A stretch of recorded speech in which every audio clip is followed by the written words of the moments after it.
மீண்டும் மீண்டும் ஏதோ ஒரு சம்பவங்களின் மூலமாவோ ஏதோ ஒரு சர்ச்சைகளின் மூலமாவோ லைம்லைட்ல இருந்துட்டு இருக்காங்க தமிழக வெற்றி கழகமும் அதனோட கட்சியின் தலைவர் விஜயும். அந்த வகையில் இப்போ நம்ம பார்த்தோம்னா விஜய் தாக்கல் செஞ்சிருக்கிற அந்த வேட்பு மனுக்கள் மூலமா மீண்டுமே ஒரு மிகப்பெரிய விவாதம் அப்படிங்கிறது சமூக வலைதளங்கள்ல எழுந்திருக்கு. அது 2 தொகுதிகளில் விஜய் வந்து போட்டியிடுறாரு. ஒன்று சென்னையில் உள்ள பெரம்பூர், இன்னொன்று திருச்சி கிழக்கு. அந்த 2 இடங்கள்ல வேட்புமனு தாக்கல் செய்த விஜய் 2 இடங்கள்லையுமே மாறுபட்ட தகவல்களை கொடுத்திருக்காரு அப்படிங்கிற விஷயங்கள் தான் தற்போது சமூக வலைதளத்துல வந்து மிகப்பெரிய விவாதமாக மாறி இருக்கு. அதே வேளையில விஜயோட வேட்புமனு நிராகரிக்கப்படுமா அப்படிங்கிற அளவுல மிகப்பெரிய அளவுலயுமே செய்திகளுமே போயிட்டு இருக்கு. என்ன நடந்தது, விஜயோட வேட்புமனுக்கு என்ன ஆகும் அப்படிங்கறது தான் இன்னைக்கு நம்ம தமிழ்நாடு 2026 எலெக்ஷன் 360 டிகிரி அப்டேட்ஸ்ல வந்து நம்ம பார்க்க போறோம். Periyar Maniammai Institute of Science and Technology, Tanjavur. Aerospace Engineering with specialization in unmanned aerial vehicle. தேர்தல் ஆணையம் மார்ச் 30 இருந்து ஏப்ரல் 6 வரைக்குமான அந்த வேட்புமனு தாக்கல் செய்யறதுக்கான அந்த அவகாசத்தை வந்து கொடுத்திருந்தாங்க. அந்த வகையில அந்த முதல் நாளே வந்து விஜய் சென்னையில இருக்கிற பெரம்பூர் தொகுதியில போய் வேட்புமனு தாக்கலையும் செய்தாரு. அடுத்ததா ஏப்ரல் 2 திருச்சி கிழக்குல போய் தன்னோட வேட்புமனு தாக்கலையும் விஜய் வந்து செய்தாரு. விஜய் முதல்ல தாக்கல் செஞ்ச அந்த பெரம்பூர்ல தாக்கல் செஞ்ச வேட்புமனுல தன் மீது எந்த வழக்குகளுமே இல்லை அப்படின்னு பதிவு பண்ணியிருக்காரு. அதே போல தன்னோட வயசு அப்படிங்கிறத 52 அப்படின்னுமே அதுல வந்து தகவல்களை வந்து கொடுத்திருக்காரு.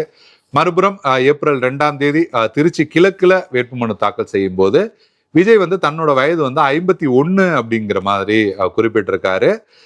அடுத்ததா நம்ம பார்த்தோம்னா தன் மீது 2 வழக்குகள் இருக்கு அப்படிங்கிற வகையிலுமே விஜய் வந்து அங்க வந்து தகவல்களை கொடுத்திருக்காரு. ஒரு வழக்கு அப்படின்னு நம்ம பார்த்தோம்னா 2022 ஆகஸ்ட்ல மதுரையில நடந்த அந்த மாநாடு, அந்த விஷயத்துல பவுன்சர்கள் வந்து அங்க இருந்த அந்த மக்கள் இளைஞர்களை வந்து கீழே தள்ளி விட்டாங்க அப்படிங்கிற மாதிரி ஒரு மதுரையில இருக்கிற கூடக்கோவில் காவல் நிலையத்துல வந்து அந்த வழக்கு வந்து பதிவு செய்யப்பட்டிருக்கு. இது ஒரு வழக்கு அப்படிங்கிறதுமே அந்த பெரம்பூர்ல கொடுக்கும்போது அது வந்து பதிவு செய்யப்படலை. 2வது வழக்கு ஆபியஸா வந்து அது வந்து தகவலை கொடுக்க முடியாது. என்ன காரணம்னா பெரம்பூர்ல வேட்புமனு தாக்கலை முடிச்சுட்டு விஜய் வந்து பரப்புரை போனப்ப அந்த சட்ட விதிகளை விஜய் வந்து மீறி இருக்காரு அப்படின்ற மாதிரி ஒரு வழக்குமே பதிவு செய்யப்பட்டிருக்கு. ஆபியஸா அது வந்து வேட்புமனு தாக்கல் பண்ணதுக்கு அப்புறம் தான் அந்த வழக்கு பதிவு செய்யப்பட்டிருக்கிறதுனால அதை வந்து பதிவு பண்ண முடியாது. அதே வேளையில அந்த மதுரையில அந்த மாநாட்டில் பதிவு செய்யப்பட்ட வழக்கு அப்படிங்கிறத பதிவு செஞ்சிருக்கணும். அதாவது பெரம்பூர்ல அந்த வேட்புமனு தாக்கலே அதை வந்து குறிப்பிட்டிருக்கணும். ஆனா வந்து அது குறிப்பிடப்படலை. வேட்புமனுல ஏதாவது ஒரு தகவலை தவறா கொடுத்தாலோ இல்லைன்னா ஏதோ ஒரு தகவலை மறைச்சாலோ வந்து வேட்புமனுவை நிராகரிக்கிறதுக்கான அந்த வாய்ப்புகள் அப்படிங்கிறது இருக்கும். இந்த நேரத்துல தான் தமிழகம் முழுவதுமே விஜயோட வேட்புமனு வந்து நிராகரிக்கப்படுமா அப்படிங்கிற கேள்விகளை பலர் வந்து எழுப்பிட்டு இருக்காங்க. பல செய்தி சேனல்கள்லாம் பார்த்தோம்னா நிராகரிக்கப்படுகிறதா விஜயின் வேட்புமனு அப்படிங்கிற மாதிரியான செய்திகள்லாம் போட்டுட்டு இருக்காங்க. அதே வேளையில நம்ம பார்த்தோம்னா ஒவ்வொரு தொகுதியிலையுமே வந்து நம்ம கிட்டத்தட்ட 4 செட்டு வந்து நம்ம வந்து வேட்புமனுக்களை வந்து தாக்கல் பண்ணலாம். அந்த வகையில பெரம்பூர்ல வந்து விஜய் ஏற்கனவே 2 செட்டு வேட்புமனு மட்டும்தான் தாக்கல் வந்து செஞ்சிருக்காரு.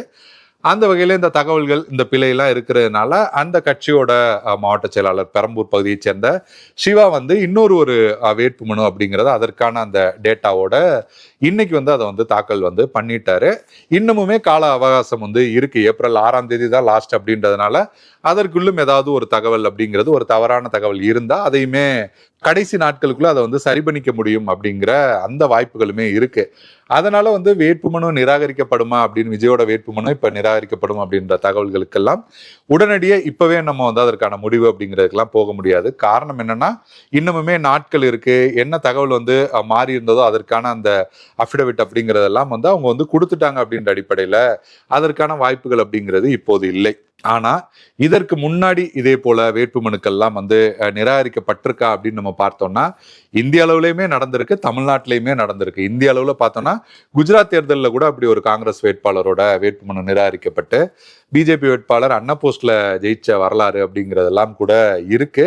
தமிழ்நாடு அப்படின்னு நம்ம எடுத்துட்டோம்னா கூட நம்ம எல்லோருக்குமே தெரியும் 2001 ஜெயலலிதா வந்து 4 தொகுதிகளுக்கு வேட்புமனு தாக்கல் வந்து செஞ்சிருந்தாங்க. அப்ப 2 தொகுதிகள் தான் ஒரு வேட்பாளர் வந்து வேட்புமனு தாக்கல் செய்ய முடியும். ஏன்னா அந்த மக்கள் பிரதிநிதித்துவ சட்டப்படி 1996 அப்புறம் 2 தொகுதிகளில் மட்டும்தான் ஒரு வேட்பாளர் வந்து போட்டியிட முடியும் அப்படின்ற அடிப்படையில 4 தொகுதிகளுக்கு வேட்புமனு தாக்கல் செஞ்சாங்க. அந்த வேட்புமனு நிராகரிக்கப்பட்டுச்சு அப்படிங்கிற விஷயம் நம்ம எல்லோருக்குமே தெரிஞ்ச ஒண்ணுதான். ஆனா அந்த தொகுதியில எப்படி வந்து ஒவ்வொரு தொகுதியிலையுமே ஒரு கட்சியில வந்து ஒரு வேட்பாளர் நிறுத்தப்படுறாங்க அப்படின்னா அவங்களுக்கு மாற்று வேட்பாளராகவுமே ஒருத்தர் வந்து நிறுத்துவாங்க. ஒருவேளை அந்த மெயினான வேட்பாளர் அவரோட வேட்புமனு வந்து நிராகரிக்கப்பட்டா அந்த மாற்று வேட்பாளர் போட்டியிடலாம் அப்படிங்கிற அடிப்படையில மாற்று வேட்பாளருமே அந்த வேட்புமனு வந்து தாக்கல் பண்ணுவாங்க.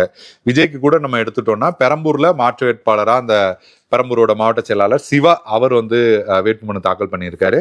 திருச்சி கிழக்குல பார்த்தோம்னா கூப்பா கிருஷ்ணன் முன்னாள் அமைச்சர் அவரோட பையன் சிரஞ்சீவி அவர் வந்து மாற்று வேட்பாளரா வேட்புமனு வந்து தாக்கல் பண்ணியிருக்காரு. இப்ப நாம் தமிழர் கட்சியெல்லாம் எடுத்துட்டோம்னா அவரோட மனைவி சீமான் அவரோட மனைவி கயல்விழி அவங்க வந்து மாற்று வேட்பாளரா வேட்புமனு தாக்கல் வந்து பொதுவா பண்ணுவாங்க அப்படின்னு மாற்று வேட்பாளர் அந்த தாக்கல் பண்றதுமே உண்டு. அப்படி அந்த 2001 ஜெயலலிதாவோட வேட்புமனு நிராகரிக்கப்படுகிற பட்சத்துல அந்த மாற்று வேட்பாளர் அதிமுக அந்த மாற்று வேட்பாளர் பார்க்கும்போது கருணாநிதி ராமஜெயம் பாத்தீங்கன்னா அவங்களோட வேட்புமனுலையுமே சில பிரச்சனைகள் இருந்ததுனால அவங்களோட வேட்புமனுமே வந்து நிராகரிக்கப்படுது. அதுக்கு வந்து அப்போது வந்து சொல்லப்பட்ட காரணம் அப்படிங்கிறது அந்த அதிமுக தலைமையகத்துல இருந்து அதற்கான ஒரு அத்தாட்சி கடிதம் அது இருக்கணும்ல, அந்த கடிதம் வந்து இணைக்கப்படலை அப்படிங்கிற அடிப்படையில அது வந்து வேட்புமனு வந்து நிராகரிக்கப்படுது.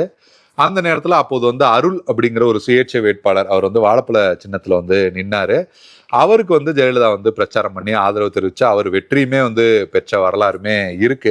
அப்படி ஏதாவது ஒரு வேட்பாளர் வந்து தவறான தகவல்களை வந்து கொடுக்குறாங்க இல்ல ஒரு தகவல்களை வந்து மறைக்கிறாங்க அப்படின்ற பட்சத்துல தேர்தல் நடத்துற அலுவலர் வந்து அவரோட வேட்புமனுவை நிராகரிப்பதற்கான அந்த சாத்தியங்கள் இருக்கு அப்படிங்கறதான் வந்து மூத்த பத்திரிகையாளர்கள் வந்து சொல்ற கருத்தாவும் இருக்கு. அதே வேளையில அந்த டேட் அந்த டைம் இருக்கிற வரைக்கும் நம்ம வந்து மாத்திக்கலாம், அந்த 4 செட் வரைக்கும் கொடுத்துக்கலாம் அப்படின்னும் போது அந்த நேரத்துல வந்து நம்ம மாத்திக்கலாம் அப்படிங்கிற கருத்துக்களுமே வந்து சொல்லப்படுது. இதுல வந்து பொதுவா அரசியல் விமர்சகர்கள் இன்னொரு விஷயங்களையுமே சொல்றாங்க. பொதுவா வந்து எப்போதுமே எலெக்ஷனுக்கு முன்னாடி நம்ம வந்து கோர்ட்ல ஒரு ரிட் மனு தாக்கல் பண்ணி தமிழ்நாடு முழுவதும் வந்து காவல் நிலையத்துல எவ்வளவு வழக்குகள் நம்ம மேல இருக்கு அப்படிங்கிற தகவல்கள் எல்லாம் கேட்டு வாங்கிக்கலாம். வாங்கிட்டு அதுக்கேற்ற மாதிரி வேட்புமனு வந்து தாக்கல் பண்ணலாம். விஜய் வந்து தங்களோட அந்த சட்ட வல்லுநர் குழு இதெல்லாம் எப்படி வந்து கவனிக்காம போனாங்க, தேர்தலுக்கு முன்னாடியே அவங்க வந்து நீதிமன்றத்தை போய் நாடி இருந்தாலே அவங்களுக்கு வந்து எங்கெங்க வழக்கு இருக்குன்ற தகவல் எல்லாம் வந்திருக்கும், அதை எப்படி தவற விட்டாங்க அப்படிங்கிறது தெரியல அப்படிங்கிற கருத்துக்களுமே விஜய் தரப்பின் மீது வந்து பொதுவா வந்து சிலர் வந்து முன்வைக்கிறாங்க. பல்வேறு தகவல்களை வந்து இந்த வீடியோல வந்து நம்ம பார்த்தோம். வேறொரு வீடியோல மற்றும் ஒரு சுவாரஸ்யமான அரசியல் தகவல்களோடு உங்களை வந்து சந்திக்கிறேன். நன்றி, வணக்கம். Periyar Maniammai Institute of Science and Technology, Tanjavur. Aerospace engineering with specialization in unmanned aerial vehicle.